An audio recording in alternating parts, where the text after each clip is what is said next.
نبی کریم صلی اللہ علیہ وسلم جب غسل فرماتے تو آپ پہلے اپنے دونوں ہاتھ دھوتے، پھر اسی طرح وضو کرتے جیسا نماز کے لیے آپ وضو کیا کرتے تھے۔ پھر پانی میں اپنی انگلیاں داخل فرماتے اور ان سے بالوں کی جڑوں کا خلال کرتے، پھر اپنے ہاتھوں سے 3 چلو سر پر ڈالتے، پھر تمام بدن پر پانی بہا لیتے۔ صحیح بخاری حدیث نمبر 248۔ حضرت میمونہ رضی اللہ تعالی عنہا نبی کریم صلی اللہ علیہ وسلم کی زوجہ مطہرہ نے بتلایا کہ نبی کریم صلی اللہ علیہ وسلم نے نماز کے وضو کی طرح ایک مرتبہ وضو کیا، البتہ پاؤں نہیں دھوئے، پھر اپنی شرمگاہ کو دھویا اور جہاں کہیں بھی نجاست لگ گئی تھی اس کو دھویا، پھر اپنے اوپر پانی بہا لیا، پھر پہلی جگہ سے ہٹ کر اپنے دونوں پاؤں کو دھویا۔ آپ کا غسل جنابت اسی طرح ہوا کرتا تھا۔ صحیح بخاری حدیث نمبر 249۔ حضرت عائشہ رضی اللہ تعالی عنہا نے بتلایا کہ میں اور نبی کریم صلی اللہ علیہ وسلم ایک ہی برتن میں غسل کیا کرتے تھے، اس برتن کو فرق کہا جاتا تھا۔ صحیح بخاری حدیث نمبر 250۔ ابو سلمہ اور حضرت عائشہ رضی اللہ تعالی عنہا کے بھائی حضرت عائشہ رضی اللہ تعالی عنہا کی خدمت میں گئے۔ ان کے بھائی نے نبی کریم صلی اللہ علیہ وسلم کے غسل کے بارے میں سوال کیا تو آپ نے سا جیسا ایک برتن منگوایا، پھر غسل کیا اور اپنے اوپر پانی بہایا۔ اس وقت ہمارے درمیان اور ان کے درمیان پردہ حائل تھا۔ صحیح بخاری حدیث نمبر 251۔ ابو جعفر محمد باقر نے بیان کیا کہ وہ اور ان کے والد جناب زین العابدین جابر بن عبداللہ کے پاس تھے اور کچھ اور لوگ بھی بیٹھے ہوئے تھے۔ ان لوگوں نے آپ سے غسل کے بارے میں پوچھا تو آپ نے فرمایا کہ 1 سا کافی ہے۔ اس پر ایک شخص بولا، یہ مجھے تو کافی نہ ہوگا۔ حضرت جابر رضی اللہ تعالیٰ عنہ نے فرمایا کہ یہ ان کے لیے کافی ہوتا تھا جن کے بال تم سے زیادہ تھے اور جو تم سے بہتر تھے، یعنی رسول اللہ صلی اللہ علیہ وسلم۔ پھر حضرت جابر رضی اللہ تعالیٰ عنہ نے صرف ایک کپڑا پہن کر ہمیں نماز پڑھائی۔ صحیح بخاری حدیث نمبر 252۔ نبی کریم صلی اللہ علیہ وسلم اور حضرت میمونہ رضی اللہ تعالیٰ عنہا ایک برتن میں غسل کر لیتے تھے۔ صحیح بخاری حدیث نمبر 253۔ رسول اللہ صلی اللہ علیہ وسلم نے فرمایا، میں تو اپنے سر پر 3 مرتبہ پانی بہاتا ہوں، اور آپ صلی اللہ علیہ وسلم نے اپنے دونوں ہاتھوں سے اشارہ کیا۔ صحیح بخاری حدیث نمبر 254۔ جابر بن عبداللہ رضی اللہ تعالی عنہ نے فرمایا کہ نبی اکرم صلی اللہ علیہ وسلم اپنے سر پر 3 مرتبہ پانی بہاتے تھے۔ صحیح بخاری حدیث نمبر 255۔ جابر بن عبداللہ نے بیان کیا کہ میرے پاس تمہارے چچا کے بیٹے، ان کے مراد حسن بن محمد ابن حنفیہ سے تھی، آئے۔ انہوں نے پوچھا کہ جنابت کے غسل کا کیا طریقہ ہے؟ میں نے کہا، نبی کریم صلی اللہ علیہ وسلم 3 چلو پانی لیتے اور ان کو اپنے سر پر بہاتے تھے، پھر اپنے تمام بدن پر پانی بہاتے تھے۔ حسن نے اس پر کہا کہ میں تو بہت بالوں والا آدمی ہوں۔ میں نے جواب دیا کہ نبی کریم صلی اللہ علیہ وسلم کے بال تم سے زیادہ تھے۔ صحیح بخاری حدیث نمبر 256۔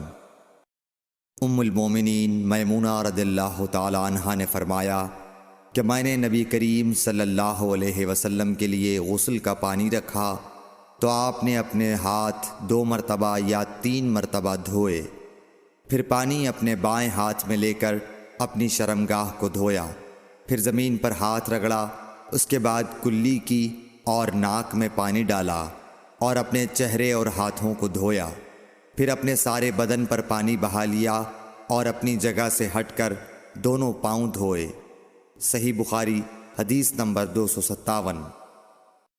نبی کریم صلی اللہ علیہ وسلم جب غسل جنابت کرنا چاہتے تو حلاب کی طرح ایک چیز منگاتے، پھر پانی کا چلو اپنے ہاتھ میں لیتے اور سر کے داہنے حصے سے غسل کی ابتدا کرتے، پھر بائیں حصے کا غسل کرتے، پھر اپنے دونوں ہاتھوں کو سر کے بیچ میں لگاتے تھے۔ صحیح بخاری حدیث نمبر 258۔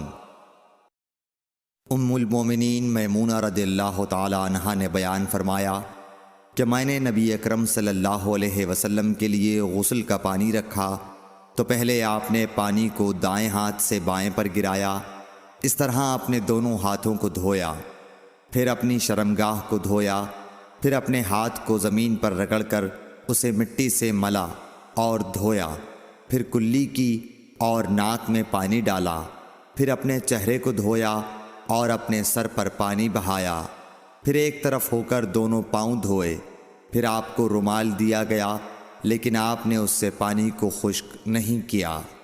صحیح بخاری حدیث نمبر 259۔ نبی کریم صلی اللہ علیہ وسلم نے غسل جنابت کیا تو پہلے اپنی شرمگاہ کو اپنے ہاتھ سے دھویا، پھر ہاتھ کو دیوار پر رگڑ کر دھویا، پھر نماز کی طرح وضو کیا، اور جب آپ اپنے غسل سے فارغ ہو گئے تو دونوں پاؤں دھوئے۔ صحیح بخاری حدیث نمبر 260۔ حضرت عائشہ رضی اللہ تعالی عنہا نے فرمایا کہ میں اور نبی کریم صلی اللہ علیہ وسلم ایک برتن میں اس طرح غسل کرتے تھے کہ ہمارے ہاتھ باری باری اس میں پڑتے تھے۔ صحیح بخاری حدیث نمبر 261۔ حضرت عائشہ رضی اللہ تعالی عنہا نے فرمایا کہ جب رسول اللہ صلی اللہ علیہ وسلم غسل جنابت فرماتے تو پہلے اپنا ہاتھ دھوتے۔ صحیح بخاری حدیث نمبر 262۔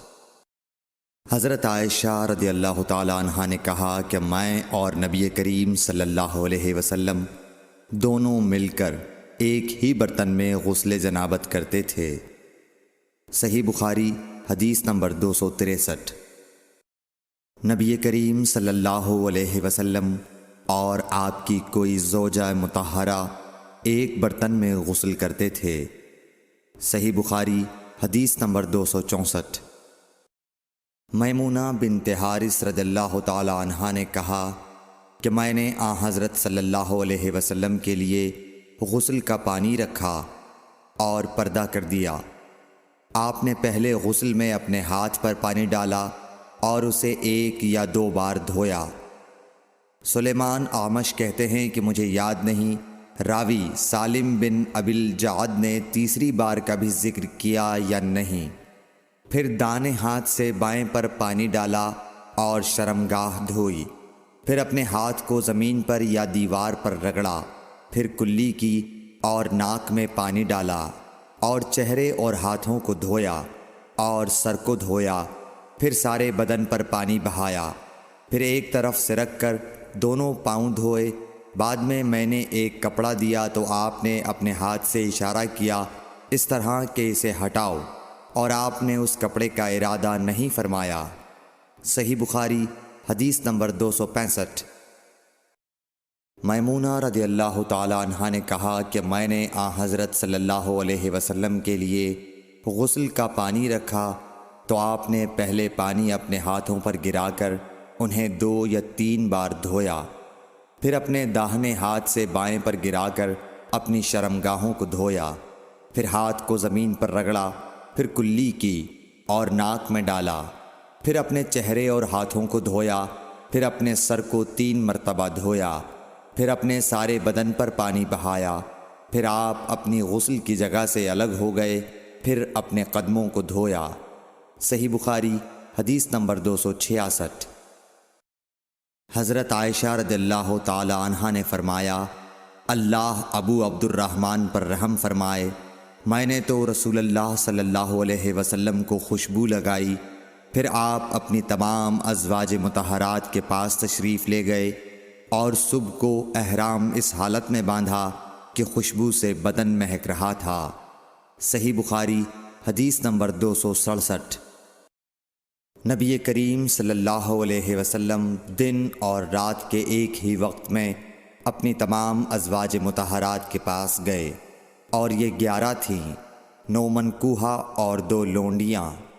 راوی نے کہا میں نے انس سے پوچھا کہ حضور صلی اللہ علیہ وسلم اس کی طاقت رکھتے تھے تو آپ نے فرمایا کہ ہم آپس میں کہا کرتے تھے کہ آپ کو 30 مردوں کے برابر طاقت دی گئی ہے۔ صحیح بخاری حدیث نمبر 268۔ حضرت علی رضی اللہ تعالی عنہ نے فرمایا کہ مجھے مزید بکثرت آتی تھی، چونکہ میرے گھر میں نبی کریم صلی اللہ علیہ وسلم کی صاحبزادی حضرت فاطمۃ الزہرا رضی اللہ تعالی عنہا تھیں، اس لیے میں نے ایک شخص مقداد بن اسود اپنے شاگرد سے کہا کہ وہ آپ صلی اللہ علیہ وسلم سے اس کے متعلق مسئلہ معلوم کریں۔ انہوں نے پوچھا تو آپ نے فرمایا کہ وضو کر اور شرمگاہ کو دھو، یہی کافی ہے۔ صحیح بخاری حدیث نمبر 269۔ حضرت عائشہ رضی اللہ تعالی عنہ نے فرمایا میں نے خود نبی صلی اللہ علیہ وسلم کو خوشبو لگائی، پھر آپ اپنی تمام ازواج کے پاس گئے اور اس کے بعد احرام باندھا۔ صحیح بخاری حدیث نمبر 270۔ حضرت عائشہ رضی اللہ تعالی عنہا نے فرمایا گویا کہ میں حضرت صلی اللہ علیہ وسلم کی مانگ میں خوشبو کی چمک دیکھ رہی ہوں، اس حال میں کہ آپ احرام باندھے ہوئے ہیں۔ صحیح بخاری حدیث نمبر 271۔ ام المومنین حضرت عائشہ صدیقہ رضی اللہ عنہا نے فرمایا کہ رسول کریم صلی اللہ علیہ وسلم جنابت کا غسل کرتے تو پہلے اپنے ہاتھوں کو دھوتے اور نماز کی طرح وضو کرتے، پھر اپنے ہاتھوں سے اپنے بالوں کا خلال کرتے، اور جب یقین کر لیتے کہ جسم تر ہو گیا ہے تو 3 مرتبہ اس پر پانی بہاتے، پھر تمام بدن کا غسل کرتے۔ صحیح بخاری حدیث نمبر 272۔ حضرت عائشہ رضی اللہ تعالی عنہا نے فرمایا کہ میں اور رسول کریم صلی اللہ علیہ وسلم ایک برتن میں غسل کرتے تھے، ہم دونوں اس سے چلو بھر بھر کر پانی لیتے تھے۔ صحیح بخاری حدیث نمبر 273۔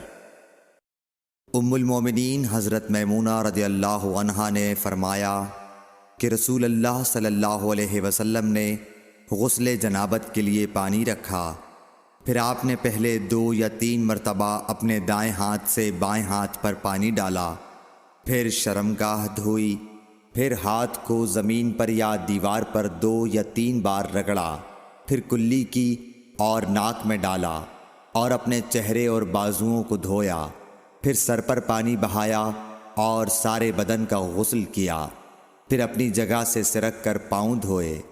حضرت میمونہ رضی اللہ عنہا نے فرمایا کہ میں ایک کپڑا لائی تو آپ نے اسے نہیں لیا اور ہاتھوں ہی سے پانی جھاڑنے لگے۔ صحیح بخاری حدیث نمبر 274۔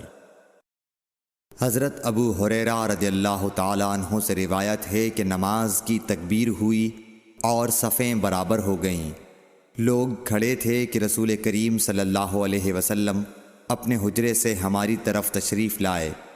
جب آپ مصلی پر کھڑے ہو چکے تو یاد آیا کہ آپ جنبی ہیں، پس آپ نے ہم سے فرمایا کہ اپنی جگہ کھڑے رہو، اور آپ واپس چلے گئے۔ پھر آپ نے غسل کیا اور واپس ہماری طرف تشریف لائے تو سر سے پانی کے قطرے ٹپک رہے تھے۔ آپ نے نماز کے لیے تکبیر کہی اور ہم نے آپ کے ساتھ نماز ادا کی۔ صحیح بخاری حدیث نمبر 275۔ حضرت میمونہ رضی اللہ عنہا نے فرمایا کہ میں نے نبی صلی اللہ علیہ وسلم کے لیے غسل کا پانی رکھا اور ایک کپڑے سے پردہ کر دیا۔ پہلے آپ نے اپنے دونوں ہاتھوں پر پانی ڈالا اور انہیں دھویا، پھر اپنے داہنے ہاتھ سے بائیں ہاتھ میں پانی لیا اور شرمگاہ دھوئی، پھر ہاتھ کو زمین پر مارا اور دھویا، پھر کلی کی اور ناک میں پانی ڈالا اور چہرے اور بازو دھوئے، پھر سر پر پانی بہایا اور سارے بدن کا غسل کیا۔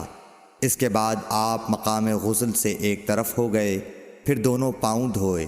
اس کے بعد میں نے آپ کو ایک کپڑا دینا چاہا تو آپ نے اسے نہیں لیا اور آپ ہاتھوں سے پانی جھاڑنے لگے۔ صحیح بخاری حدیث نمبر 276۔ حضرت عائشہ رضی اللہ تعالی عنہا نے فرمایا کہ ہم ازواج مطہرات میں سے کسی کو اگر جنابت لاحق ہوتی تو وہ ہاتھوں میں پانی لے کر سر پر 3 مرتبہ ڈالتیں، پھر ہاتھ میں پانی لے کر سر کے داہنے حصے کا غسل کرتیں اور دوسرے ہاتھ سے بائیں حصے کا غسل کرتیں۔ صحیح بخاری حدیث نمبر 277۔ نبی کریم صلی اللہ علیہ وسلم نے فرمایا، بنی اسرائیل ننگے ہو کر اس طرح نہاتے تھے کہ ایک شخص دوسرے کو دیکھتا، لیکن حضرت موسیٰ تنہا پردے سے غسل فرماتے۔ اس پر انہوں نے کہا کہ بخدا موسیٰ کو ہمارے ساتھ غسل کرنے میں صرف یہ چیز مانے ہے کہ آپ کے خصیے بڑھے ہوئے ہیں۔ ایک مرتبہ موسیٰ علیہ السلام غسل کرنے لگے اور آپ نے کپڑوں کو ایک پتھر پر رکھ دیا۔ اتنے میں پتھر کپڑوں کو لے بھاگا اور موسیٰ بھی اس کے پیچھے بڑی تیزی سے دوڑے۔ آپ کہتے جاتے تھے، اے پتھر میرا کپڑا دے، اے پتھر میرا کپڑا دے۔ اس عرصے میں بنی اسرائیل نے موسیٰ علیہ السلام کو ننگا دیکھ لیا اور کہنے لگے کہ بخدا موسیٰ کو کوئی بیماری نہیں، اور موسیٰ علیہ السلام نے کپڑا لیا اور پتھر کو مارنے لگے۔ ابو ہریرہ رضی اللہ تعالیٰ عنہ نے کہا کہ بخدا اس پتھر پر 6 یا 7 مار کے نشان باقی ہیں۔ صحیح بخاری حدیث نمبر 278۔ نبی کریم صلی اللہ علیہ وسلم نے فرمایا، ایک بار ایوب علیہ السلام ننگے غسل فرما رہے تھے کہ سونے کی ٹڈیاں آپ پر گرنے لگیں۔ حضرت ایوب علیہ السلام انہیں اپنے کپڑے میں سمیٹنے لگے۔ اتنے میں ان کے رب نے انہیں پکارا کہ اے ایوب، کیا میں نے تمہیں اس چیز سے بے نیاز نہیں کر دیا جسے تم دیکھ رہے ہو؟ ایوب علیہ السلام نے جواب دیا، ہاں تیری بزرگی کی قسم، لیکن تیری برکت سے میرے لیے بے نیازی کیوں کر ممکن ہے۔ صحیح بخاری حدیث نمبر 279۔ ہانی بنت ابی طالب کو یہ کہتے سنا کہ میں فتح مکہ کے دن رسول اللہ صلی اللہ علیہ وسلم کی خدمت میں حاضر ہوئی تو میں نے دیکھا کہ آپ غسل فرما رہے ہیں اور فاطمہ رضی اللہ تعالی عنہ نے پردہ کر رکھا ہے۔ نبی اکرم صلی اللہ علیہ وسلم نے پوچھا، یہ کون ہیں؟ میں نے عرض کیا کہ میں ہانی ہوں۔ صحیح بخاری حدیث نمبر 280۔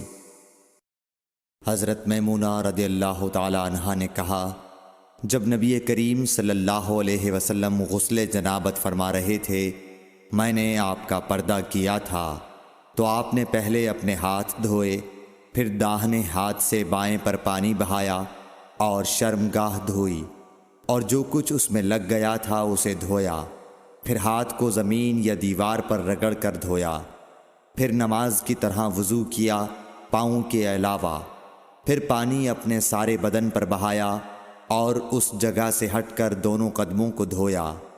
صحیح بخاری حدیث نمبر 281۔ ام المومنین ام سلمہ رضی اللہ تعالی عنہ نے فرمایا کہ ام سلیم ابو طلحہ رضی اللہ عنہ کی عورت رسول اللہ صلی اللہ علیہ وسلم کی خدمت میں حاضر ہوئیں اور کہا کہ اللہ تعالی حق سے حیا نہیں کرتا، کیا عورت پر بھی جب کہ اسے احتلام ہو غسل واجب ہو جاتا ہے؟ تو رسول اللہ صلی اللہ علیہ وسلم نے فرمایا، ہاں، اگر اپنی منی کا پانی دیکھے تو اسے بھی غسل کرنا ہوگا۔ صحیح بخاری حدیث نمبر 282۔ مدینے کے کسی راستے پر نبی کریم صلی اللہ علیہ وسلم سے ابو ہریرہ رضی اللہ تعالی عنہ کی ملاقات ہوئی۔ اس وقت ابو ہریرہ جنابت کی حالت میں تھے۔ ابو ہریرہ رضی اللہ تعالی عنہ نے کہا کہ میں پیچھے رہ کر لوٹ گیا اور غسل کر کے واپس آیا تو رسول اللہ صلی اللہ علیہ وسلم نے دریافت فرمایا کہ اے ابو ہریرہ کہاں چلے گئے تھے؟ انہوں نے جواب دیا کہ میں جنابت کی حالت میں تھا، اس لیے میں نے آپ کے ساتھ بغیر غسل کے بیٹھنا برا جانا۔ آپ صلی اللہ علیہ وسلم نے ارشاد فرمایا، سبحان اللہ، مومن ہرگز نجس نہیں ہو سکتا۔ صحیح بخاری حدیث نمبر 283۔ نبی صلی اللہ علیہ وسلم اپنی تمام ازواج کے پاس ایک ہی رات میں تشریف لے گئے۔ اس وقت آپ کے ازواج میں 9 بیویاں تھیں۔ صحیح بخاری حدیث نمبر 284۔ ابو ہریرہ رضی اللہ تعالی عنہ نے کہا کہ میری ملاقات رسول اللہ صلی اللہ علیہ وسلم سے ہوئی اس وقت میں جنبی تھا، آپ نے میرا ہاتھ پکڑ لیا اور میں آپ کے ساتھ چلنے لگا۔ آخر آپ ایک جگہ بیٹھ گئے اور میں آہستہ سے اپنے گھر آیا اور غسل کر کے حاضر خدمت ہوا۔ آپ ابھی بیٹھے ہوئے تھے۔ آپ نے دریافت فرمایا، اے ابو ہریرہ، کہاں چلے گئے تھے؟ میں نے واقعہ بیان کیا تو آپ صلی اللہ علیہ وسلم نے فرمایا، سبحان اللہ، مومن تو نجس نہیں ہوتا۔ صحیح بخاری حدیث نمبر 285۔ ہم سے ابو نعیم نے بیان کیا، کہا ہم سے حشام اور شیبان نے، وہ یحییٰ سے، وہ ابو سلمہ سے، کہا میں نے عائشہ رضی اللہ تعالی عنہا سے پوچھا کہ کیا نبی کریم صلی اللہ علیہ وسلم جنابت کی حالت میں گھر میں سوتے تھے؟ کہا ہاں، لیکن وضو کر لیتے تھے۔ صحیح بخاری حدیث نمبر 286۔ عمر بن خطاب رضی اللہ تعالیٰ عنہ نے رسول اللہ صلی اللہ علیہ وسلم سے پوچھا کہ کیا ہم میں سے کوئی جنابت کی حالت میں سو سکتا ہے؟ فرمایا ہاں، وضو کر کے جنابت کی حالت میں بھی سو سکتے ہو۔ صحیح بخاری حدیث نمبر 287۔ حضرت عائشہ رضی اللہ تعالیٰ عنہا نے فرمایا کہ نبی کریم صلی اللہ علیہ وسلم جب جنابت کی حالت میں ہوتے اور سونے کا ارادہ کرتے تو شرمگاہ کو دھو لیتے اور نماز کی طرح وضو کرتے۔ صحیح بخاری حدیث نمبر 288۔ حضرت عمر رضی اللہ تعالیٰ عنہ نے نبی کریم صلی اللہ علیہ وسلم سے دریافت کیا کہ کیا ہم جنابت کی حالت میں سو سکتے ہیں؟ آپ نے فرمایا ہاں، لیکن وضو کر کے۔ صحیح بخاری حدیث نمبر 289۔ حضرت عمر رضی اللہ تعالیٰ عنہ نے رسول اللہ صلی اللہ علیہ وسلم سے عرض کی کہ رات میں انہیں غسل کی ضرورت ہو جایا کرتی ہے۔ رسول اللہ صلی اللہ علیہ وسلم نے فرمایا کہ وضو کر لیا کر اور شرمگاہ کو دھو کر سو جا۔ صحیح بخاری حدیث نمبر 290۔ نبی کریم صلی اللہ علیہ وسلم نے فرمایا کہ جب مرد عورت کے چہار زانوں میں بیٹھ گیا اور اس کے ساتھ جماع کے لیے کوشش کی تو غسل واجب ہو گیا۔ صحیح بخاری حدیث نمبر 291۔ حضرت عثمان بن عفان رضی اللہ تعالیٰ عنہ سے پوچھا گیا کہ مرد اپنی بیوی سے ہم بستر ہوا لیکن انزال نہیں ہوا تو وہ کیا کرے؟ حضرت عثمان رضی اللہ تعالیٰ عنہ نے فرمایا کہ نماز کی طرح وضو کر لے اور ذکر کو دھو لے۔ اور حضرت عثمان رضی اللہ تعالیٰ عنہ نے فرمایا کہ میں نے رسول اللہ صلی اللہ علیہ وسلم سے یہ بات سنی ہے۔ صحیح بخاری حدیث نمبر 292۔ ابی بن کعب نے پوچھا، یا رسول اللہ صلی اللہ علیہ وسلم، جب مرد عورت سے جماع کرے اور انزال نہ ہو تو کیا کرے؟ آپ نے فرمایا، عورت سے جو کچھ اسے لگ گیا اسے دھو لے، پھر وضو کرے اور نماز پڑھے۔ صحیح بخاری حدیث نمبر 293۔